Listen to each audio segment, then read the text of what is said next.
আজকে ভিডিও শুরু করার আগে একটা জেন্টাল রিমাইন্ডার দিয়ে দিই, আমাদের চ্যানেলে অনেক রকম হেডফোন ইয়ারফোনের রিভিউ আসতে চলেছে, সুতরাং চ্যানেলটাকে সাবস্ক্রাইব করে তার পাশে থাকা বেল বাটন প্রেস করে অল করে রাখো যাতে ভিডিওগুলো মিস না করে যাও। যখন আমার আশেপাশের লোকজন কিংবা বন্ধু বান্ধব মোবাইল কিনতে চায় মিড রেঞ্জ সেগমেন্টে, তখন আমার কাছে এসে বলে ভাই OnePlus সেট থাকলে বলিস। তখন কিন্তু মুখ বেজার করে থাকতে হয়, কারণ আমাদের কাছে তখন অপশন নেই বলার মতো। বাট এবার আছে OnePlus তাদের নিউ সেট 20,000 টাকায় নিয়ে আসতে চলেছে, যেটা OnePlus নর্ডের থেকে কোনো অংশে কম না, বরং কিছু কিছু জায়গায় বেটারও বলা যায়। তো নিউ সেটটার নাম হলো OnePlus Nord C stands for core edition. তো আমরা যদি ফার্স্টে বিল্ড অ্যান্ড ডিজাইনের দিক দিয়ে কথা বলি, দেন একটা ছবি লিক হয়েছে, যে ছবিটা প্রচুর ব্রাইটনেস দেওয়া রয়েছে, সুতরাং বোঝা যাচ্ছে না যে কি কালার রয়েছে, বাট ক্যামেরা কাটআউটটা কিন্তু OnePlus নর্ডের মতো মনে হচ্ছে।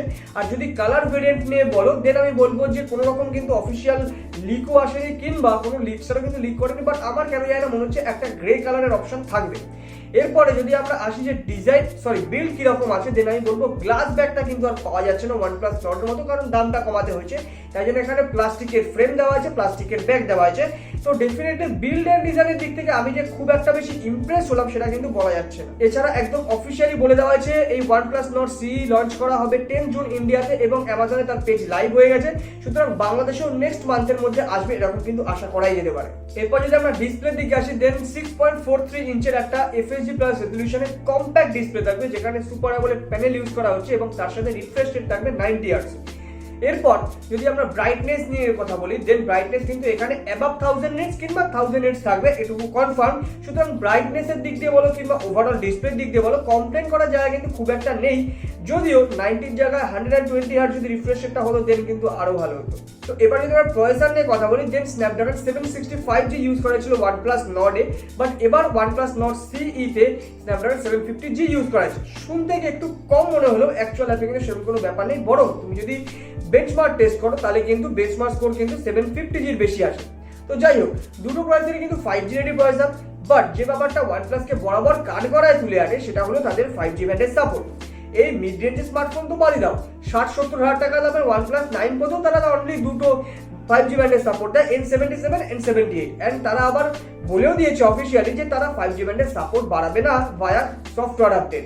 বাট এখানে একটা সুখবর হচ্ছে, ইন্ডিয়াতে যে 5G টেস্টিং হচ্ছে, সেই 5G টেস্টিংটা যে ফ্রিকোয়েন্সিটাকে কাজে লাগাচ্ছে সেই একই ফ্রিকোয়েন্সিকে কাজে লাগায় কিন্তু N78 ব্যান্ড। সুতরাং N78 ব্যান্ড যে মোবাইলগুলো সাপোর্ট করে সেই মোবাইলগুলো 5G সাপোর্ট করবে, এটা কিন্তু ধরে নেওয়া যায়।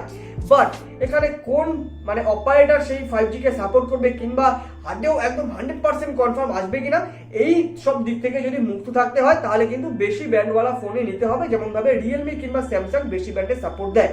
তো এখানে OnePlus Nord C এবার কটা ব্যান্ডের সঙ্গে আসবে সেটা কিন্তু একটা দেখার মতো বিষয়। আর র্যাম রম নিয়ে যদি কথা বলি, দেন এটা 6GB র্যাম আর 64GB ইন্টারনাল মেমোরি থেকে মেবি শুরু হতে পারে, বাট মেবি 128GB থেকেও শুরু হতে পারে। র্যাম এখানে থাকবে LPDDR4 যেটা নিয়ে কিন্তু কমপ্লেন করার জায়গা নেই, বাট যে স্টোরেজটা ইউজ করে সেটা কিন্তু UFS 2.1 স্টোরেজ ইউজ করা হচ্ছে। এটা কিন্তু UFS 2.2 হলে বেটার হতো, কারণ 20,000 টাকা কিংবা তার উপরে ফোন হলে ডেফিনেটলি UFS 2.2 তো মাংতা হয় বস। ক্যামেরাতে কিন্তু মনে করা হচ্ছে হালকা আপগ্রেডেশন কিংবা ইমপ্রুভমেন্ট থাকবে, তার কারণ এখানে OnePlus Nord এর 48 মেগাপিক্সেলের মেন ক্যামেরার জায়গায় এখানে 64 মেগাপিক্সেলের মেন ক্যামেরা থাকবে, first time in the history of OnePlus। But এখানে একটা বড় বাট আছে, তার কারণ এই 64 মেগাপিক্সেলের মেন ক্যামেরা কিন্তু না সোনি সেন্সর ইউজ করছে না স্যামসাং এর সেন্সর ইউজ করছে, এখানে ইউজ করা হচ্ছে অমনিভিশনের সেন্সর, যতদূর যা লিক আসছে।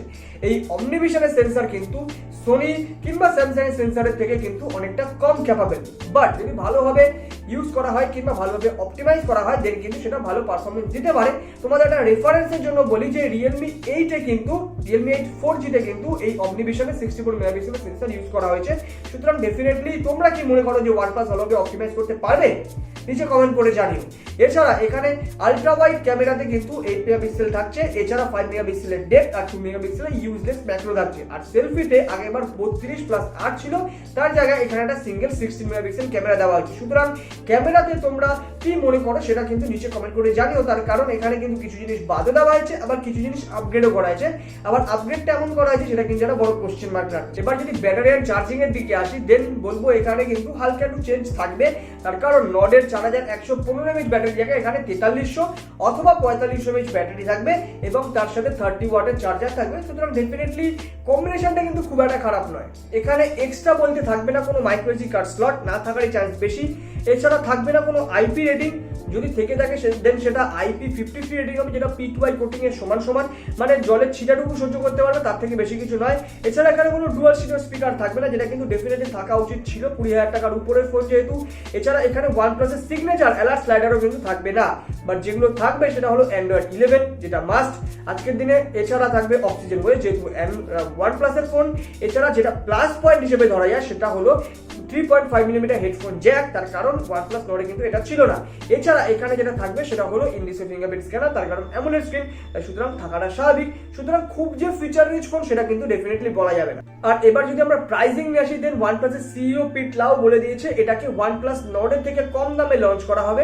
সেক্ষেত্রে সবাই বলছে যে 20 থেকে 25,000 ইন্ডিয়ান রুপিতে লঞ্চ করা হবে, বাট আমি যদি আমার কথা বলি বা আমার কি মনে হয় সেটা বলি, দেন আমি বলবো এর বেস ভেরিয়েন্টটা 22 কিংবা 23,000 টাকা লঞ্চ হবে এবং বাংলাদেশে গেলে সেটা 30,000 টাকা কিংবা ম্যাক্স টু ম্যাক্স 32,000 টাকার মধ্যে লঞ্চ হয়ে যাবে। তো এবার যদি কিছু কমেন্ট নিয়ে কথা বলি, দেন রিসেন্ট যে কমেন্টগুলো এসে তার মধ্যে থেকে 3টে কমেন্ট আমি বেছেছি। সেটা হলো 1 নাম্বার সাখাওয়াত হোসেন বলছে Realme 8 Pro ভালো নাকি Redmi Note 10 Pro?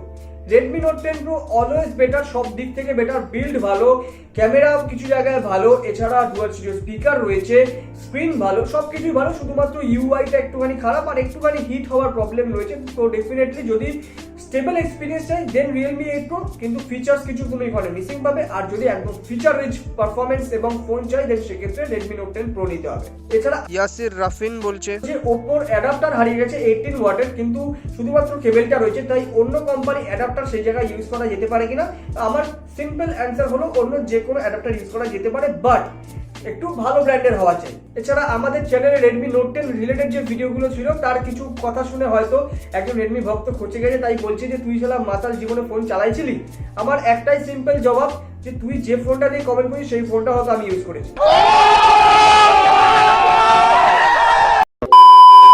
সো তোমরা বলো OnePlus এর নতুন যে OnePlus Nord CE 5G তোমাদের কেমন লাগলো যদি এই পার্টিকুলার স্পেস কিংবা ফিচার্স নিয়ে আসে? তোমরা কি নেবে এই ফোনটা? যদি আমার পার্সোনাল ওপিনিয়ন জানতে চাও দেন আমি বলবো আমি বিশেষ OnePlus এর ভক্ত নই, তাই OnePlus এর ব্র্যান্ডিং দেখেও যদি চলি দেন আমি বলবো এই প্রাইসে এই ফোনটা কিন্তু একটা ওকে ডিল হতে পারে, তার থেকে বেশি কিন্তু আমার কাছে নয়। এবার তোমরা যারা OnePlus ফ্যান জানো তারা নিচে কমেন্ট করে জানাতে পারো, এবং যারা OnePlus ফ্যান নও, নর্মাল কনজিউমার, তারাও নিচে কমেন্ট করে জানাতে পারো। আমি সবারটাই জানতে আমি খুব আগ্রহী থাকবো। তো যাই হোক, ভিডিও যদি ভালো লাগে তো ভিডিও একটা লাইক করে দিও, একটা শেয়ার করে দিও, চ্যানেলটাকে সাবস্ক্রাইব করে দাও, পাশে থাকা বেল বাটন প্রেস করে অল করে দিও। চলো আজকের মতো হাস্তা লা ভিস্তা।